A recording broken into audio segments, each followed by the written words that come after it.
Este tema vamos a conversar con Leonardo Antonio Valdés Zurita, ex consejero presidente del IFE en ese entonces, 2008 a 2013, profesor titular de la Benemérita Universidad Autónoma de Puebla. Gracias por estar con nosotros, bienvenido. Buenas tardes. Primero que nada, ¿cuál es tu reacción a esta decisión del INE con firmeza, incluso después de la decisión del tribunal de regresar esta decisión al INE, para no restituir las candidaturas tanto al candidato de Morena en Guerrero como al de Michoacán? Yo tengo la convicción de que es una decisión correcta, está fundada en derecho. La ley electoral que fue reformada en 2014 establece con toda claridad que aquellos precandidatos que no entreguen su informe de ingresos y gastos de precampaña no pueden obtener el registro de su candidatura. Y esto es muy importante porque en esta cuestión de las precampañas, los partidos tienen prohibido entregarle recursos a los precandidatos por una simple cuestión de equidad en la competencia interna del partido. Si un precandidato recibe más dinero de su propio partido que otro, entonces ahí hay una situación de inequidad. Por ese motivo es que los precandidatos tienen que reportar de dónde obtuvieron dineros y en qué los utilizaron. Y por eso la sanción es contundente. No pueden ser candidatos, se incumplen con esa obligación.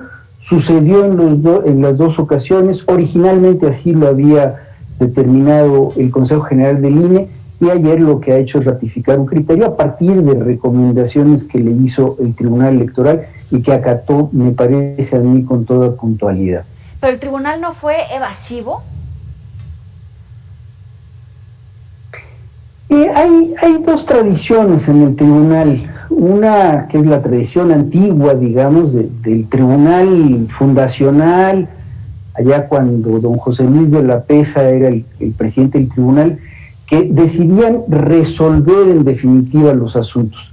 Y después, con el paso del tiempo y sobre todo en la actual integración, se fue implantando una nueva tradición en la que los magistrados suponen que la autoridad administrativa tiene suficientes elementos para resolver, y entonces lo que hacen con las sentencias es regresar el asunto para que la autoridad valore nuevos criterios, nuevos elementos y se tome una nueva determinación. A mí me parece que, dada la situación de que ya está en marcha la campaña electoral, hubiera sido mejor que se aplicara la vieja tradición, pero bueno, hoy hay nuevas tradiciones y así va avanzando nuestro derecho electoral en el país.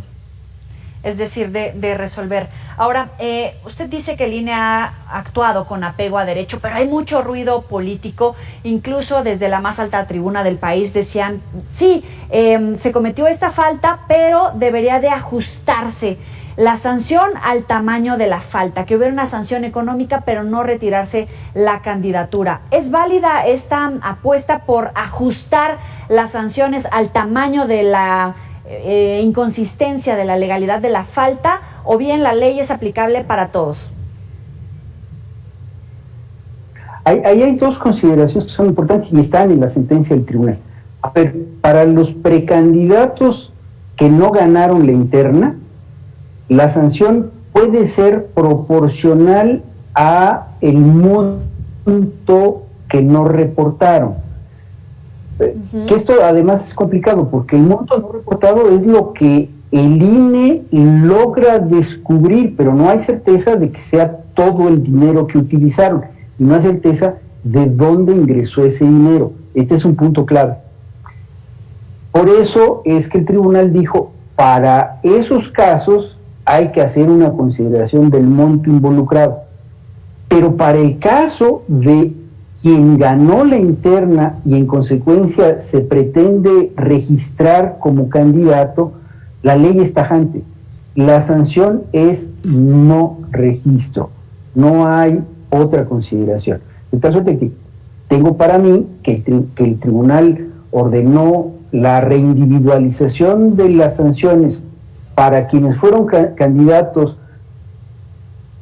pero no ganaron la interna y no entregaron reportes de gastos de campaña, pero no para quien fue precandidato, no entregó los reportes, ganó la interna y en consecuencia no puede ser registrado como candidato. ¿Coincides en que hay un atentado a la democracia? Yo pienso que es muy grave lo que está sucediendo porque nunca en el pasado, desde el Poder Ejecutivo y desde el partido en el gobierno, se había atacado y presionado de una manera tan contundente a la autoridad electoral. A mí me tocó aplicarle sanciones tanto al presidente Calderón como al presidente Peña Nieto porque violaron normas electorales. En los dos casos aceptaron, impugnaron ante el tribunal, pero en cuanto estuvo firme la sanción, aceptaron y acataron. Creo que es muy grave que el presidente de la República esté actuando en contra de la institucionalidad democrática. Creo que es muy grave que amenace que va a presentar una iniciativa porque no está de acuerdo con los criterios de los consejeros, y creo que es muy grave que su partido esté secundando esa situación. Pero hay que recordar, el INE está en la Constitución, y para transformarlo o para desaparecerlo habría que reformar la Constitución, y Morena no tiene mayoría para reformas constitucionales en el Senado de la República, y en esta elección no se va a renovar el Senado de la República, se renueva la Cámara de Diputados. Quizá Morena podría tener mayoría, todavía no lo sabemos, eso depende de las y los ciudadanos el día de la jornada de votación, pero en el Senado no tiene mayoría ese partido y en consecuencia no puede reformar la Constitución, de tal suerte que el presidente podrá presentar la iniciativa que quiera, pero no pasa por el Senado de la República, de tal suerte que pienso que el INE seguirá siendo, como ha sido hasta ahora, la autoridad que nos garantiza a los mexicanos que nuestro voto se cuenta honestamente, y en consecuencia que vivimos en un régimen democrático que nos costó mucho trabajo construir, hay que decirlo con toda claridad. Fueron muchos años, mucha inversión de recursos económicos, de inteligencia política, de negociación, de estudio, de análisis, para construir las instituciones electorales que hoy tenemos, y eso no lo podemos tirar por la borda. Si tú dices que, por ejemplo, el presidente puede presentar las iniciativas que sea, pero eso no va a pasar porque no tiene la mayoría, pero al final el que esté mandando un mensaje consistente respecto a que no hay democracia en el país, que se está cometiendo un fraude electoral, ¿no va desgastando la fortaleza de las instituciones, la imagen como tal de las instituciones frente a los votantes? ¿No le resta legitimidad, por lo menos mínimamente, en el criterio de los votantes? Yo creo que ahí, cuando hablamos de los votantes, hay que pensar en dos cuestiones. Primero, los votantes del partido del presidente. Ese es un segmento sobre el cual hay que reflexionar. Y segundo,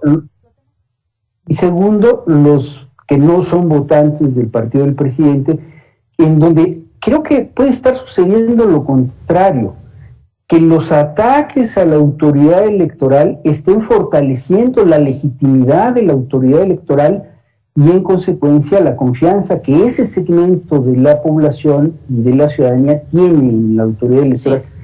Hay un dato que es muy importante. A estas alturas, a 50 y tantos días de la jornada electoral, el INE ya capacitó al 200% de los ciudadanos para funcionarios de casilla. Eso quiere decir que muchos ciudadanos que salieron sorteados han aceptado ser funcionarios de casilla a pesar de las condiciones sanitarias, a pesar de la pandemia. Ese no es un dato menor. Ahora, en el caso de los votantes de Morena, el presidente está en un problema, porque Morena, como todos los partidos en el mundo nacen de alguna crisis política y de algún mito fundacional.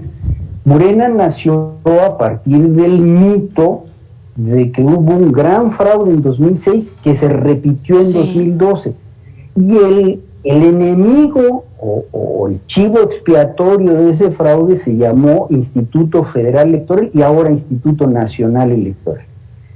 El presidente no se puede desdecir de su posición de que hubo grandes fraudes, aunque nunca probó que los hubiera, porque es el cemento que cohesiona a su partido.